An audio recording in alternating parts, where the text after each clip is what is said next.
What's up, guys? It's Adam and Matthew here, and today we're answering the questions for the 100 subscriber Q&A. So let's just get right into it. The first question is by Sam.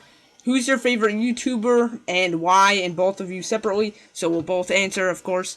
So for me, I can't really name anyone specifically, but probably a lot of my favorite YouTubers are Wolf Ghost Rider, Jordan Icesword, Nectar Anonymous, Scott the Ice, The Real J. I know it asks for one, but I really can't name one person specifically. So those are a lot of my favorite YouTubers. You want to answer, Matt? Yeah, it's basically the same for me. All those guys are pretty cool. Yeah, nice effort.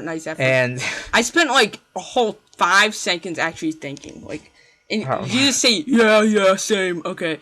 I spent a fifth of a second thinking, so let's get on to the next question. So next question. How, by S. Thompson. How do you keep calm if someone lucky crits on you? Okay, so the answer for me is I don't. I don't know what it is for you, but I rage every time someone crits on me. What I normally do is I go outside and I go to my local therapist right down the street. We spend at least usually like an hour session talking about my feelings and stuff over the critical. And it's really emotional, and it's just really a hard time to deal with it. The counselor, they have to get like paid extra. It costs like Okay, moving on. Okay, second question by the same person is, and what's your favorite color? This should be a pretty easy question. Mine is red. Well, my favorite color, unlike red, is green, because green is a really cool color, and it's yellow. It's a color of trees. It's not yellow. You should know what my favorite color is. It used to be yellow. He's like, oh, I'll just change, and then I'll like change again. Change. Okay, so it's always been green. The next question is, which school is your favorite to PvP with, and what level is your favorite? By Scott the Ice. So, which school is your favorite to PvP with? I would have to see. I like every school basically, but I'm just gonna say life. And if I was to pick a level, I would say probably level 30, but it would have to be with the Guardian Spirit wand. So yeah, what's your answer? So my answer, my favorite school to PvP on is definitely Death, just because I really like trains. I can actually name all my favorite schools in order to like my most favorite to my least favorite. That would be Death, Myth, Life, Balance, Ice, Fire, or like Storm, Fire, both my least favorite. But I really like trains, and basically any level below 60 for Death. It's really fun to play on. What level? Any level below 60. And mine's I'm gonna change it to level 35 because I need triage. So next question. Okay, the next question is by Elijah Brown. He asks, how can I become Warlord? Okay, so from the best PvPer here, I will answer the question. We have a video. It's called like how to get Warlord without crowns or a pet, I think, right? Yeah, so yeah, you can just check that video out. It's like, I don't know, you can find it. Just quickly like scroll down our videos, and it's for like a level 5. It takes basically no effort to get a level 5, and you don't need crowns or a pet, so it should be pretty easy. And I explained the strategy. If you have a question about it, just leave it in the comments of the video. Also, my take on the thing, if you don't want to PvP on a level 5, what you really need in general for any character is the good gear, number 1, a good strategy, and okay, he wants Warlord, just PvP on a level 5. Oh, okay, so the next question is by Arena King, and he asks, are you two brothers? And yes, we are brothers. Well, I have to answer too. So, yes, we are. Okay, another question by Arena King. If you could turn invisible, what would you do?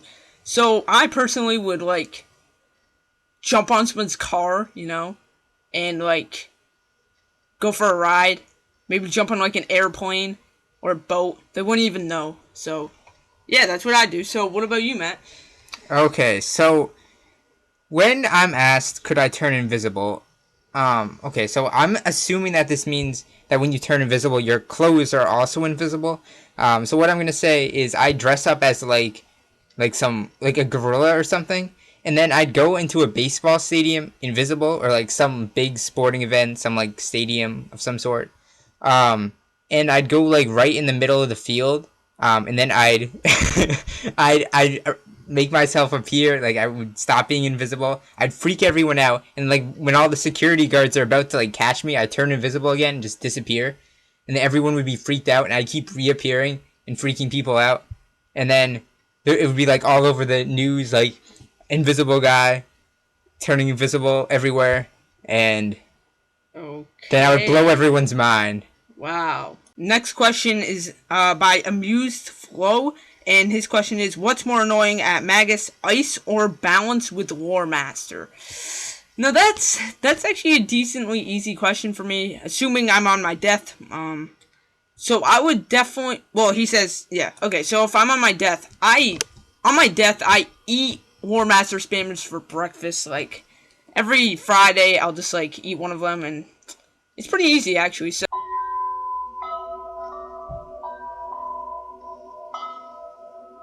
So I would say Ice is way more annoying. Ice is just naturally annoying.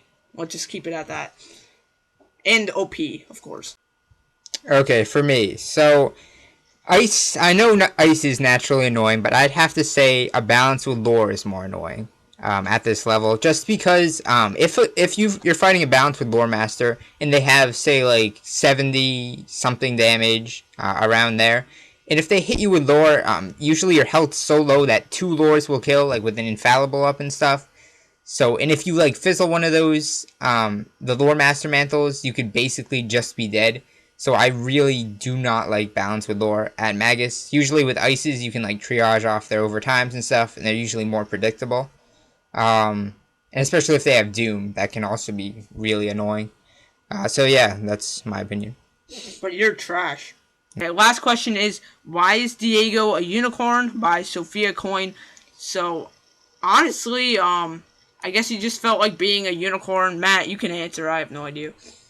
So, my take on it is that, wait, I gotta tell a story.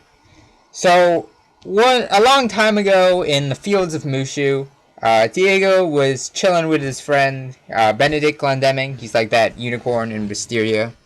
So what they were doing is they were just, dueling each other just in a field. And suddenly, they weren't unicorns, by the way. They were ponies at the time. So they were just fighting each other. And they heard like a bellow in the distance, and they were like, "What is that, Diego?" Said Glendemming, and he was like, "I don't know." And then over the hill, they see like a horde, like a mass of unicorns running at them, a stampede of unicorns actually, and they came, they ran, and they had their horns reared toward them. Diego and Glendemming, they had to fight off the unicorns one by one. They skewered unicorn after unicorn, but eventually the unicorns overpowered them.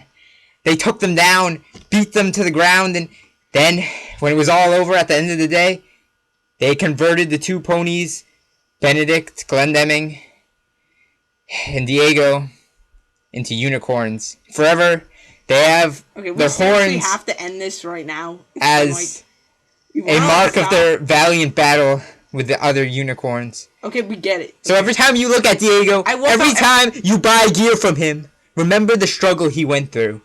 That one day in Mushu, the 85th of May. Then why are all his items cost so much?